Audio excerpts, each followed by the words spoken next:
Hello, मेरा नाम महक परवीन है। मैं ओम हरिहर महाविद्यालय कुंडौरा हमीरपुर की बीएससी सेकेंड ईयर की स्टूडेंट हूँ। जैसा कि आप सब जानते हैं, आज हम राष्ट्रीय युवा दिवस के बारे में बात करने जा रहे हैं।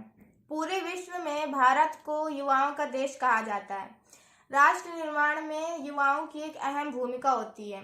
युवा होने का मतलब है एक नई सोच, एक नया नजरिया जो समाज को सफलता की ओर और उन्नति की ओर ले जाए। किसी भी राष्ट्र की युवा शक्ति उसकी रीढ़ होती है, क्योंकि युवाओं का चिंतन, कार्य करने का प्रकार सदैव सकारात्मक होता है।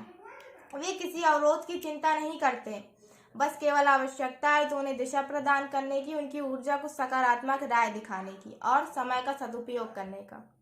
देश के युवाओं के मार्गदर्शन के लिए हर साल 12 जनवरी को राष्ट्रीय युवा दिवस मनाया जाता है। लेकिन क्या आप जानते हैं राष्ट्रीय युवा दिवस इसी दिन क्यों मनाते हैं? क्योंकि इस दिन स्वामी विवेकानंद जी का जन्म हुआ था। उनके गुरु स्वामी रामकृष्ण परमहंस थे। स्वामी विवेकानंद जी ने 25 वर्ष की उम्र में ही गेरुआ वस्त्र पहन लिया था। तत्पश्चात उन्होंने पूरे भारतवर्ष की यात्रा पैदल ही की। 1893 में अमेरिका के शिकागो में विश्व धर्म सम्मेलन में उन्होंने हिंदू धर्म का प्रतिनिधित्व किया और उसे सार्वभौमिक पहचान दिलाई। गुरुदेव रविंद्रनाथ ठाकुर ने उनके बारे में कहा था, यदि आप भारत को जानना चाहते हैं तो विवेकानंद को पढ़िए, क्योंकि उनमें आप सब कुछ सकारात्मक ही पाएंगे, नकारात्मक कुछ भी नहीं। महात्मा गौतम बुद्ध के बाद स्वामी विवेकानंद देश के पहले धार्मिक सांस्कृतिक राजदूत थे। उन्होंने दिखाया कि विश्व संस्कृति में भारत का बहुत ही बड़ा योगदान है। उन्होंने एक पहचान दी कि हम कौन हैं, हमारी भारतीय संस्कृति क्या है। इतना ही नहीं, उन्होंने हिंदू धर्म के एकीकरण में भी अहम भूमिका निभाई। उन्होंने अपने गुरु स्वामी रामकृष्ण परमहंस जी की शिक्षाओं का प्रचार करने के लिए रामकृष्ण मिशन की स्थापना की और आधुनिक विश्व के संदर्भ में कई प्राचीन हिंदू शास्त्रों की व्याख्या की। उन्होंने योग को लोकप्रिय बनाने में भी अहम भूमिका निभाई।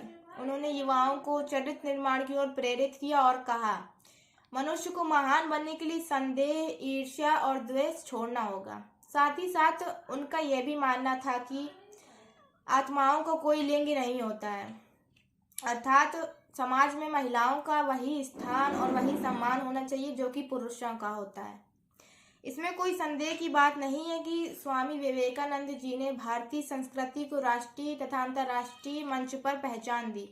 इसलिए जब संयुक्त राष्ट्र संघ द्वारा सन 1925 में अंतर्राष्ट्रीय युवा वर्ष घोषित किया गया था, तब इस बात को मद्देनजर रखते हुए भारत सरकार ने ये घोषणा की थी कि हर वर्ष 12 जनवरी यानी स्वामी विवेकानंद जी के जन्म दिवस के अवसर पर भारतीय युवा दिवस के रूप में मनाया जाएगा, क्योंकि स्वामी जी का कार्य, उनके आदर्श हर भारतीय के लिए प्रेरणा स्रोत साबित हो सकते हैं।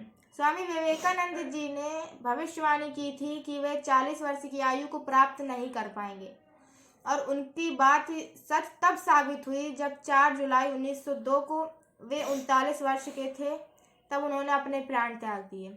उनकी मृत्यु की वजह तीसरी बार दिल का दौरा था।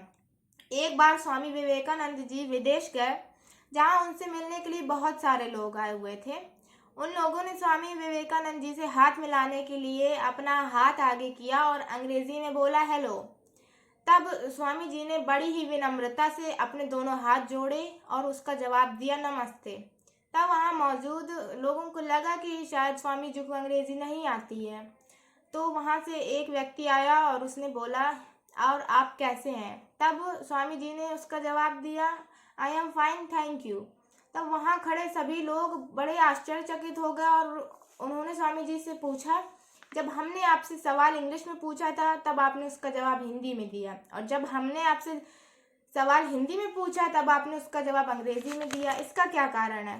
तब स्वामी जी ने जवाब दिया, जब आप अपनी माँ का सम्मान कर रहे थे तब मैंने अपनी माँ का सम्मान किया, और जब आपने मेरी माँ का सम्मान किया तब मैंने अपनी माँ का सम्मान किया।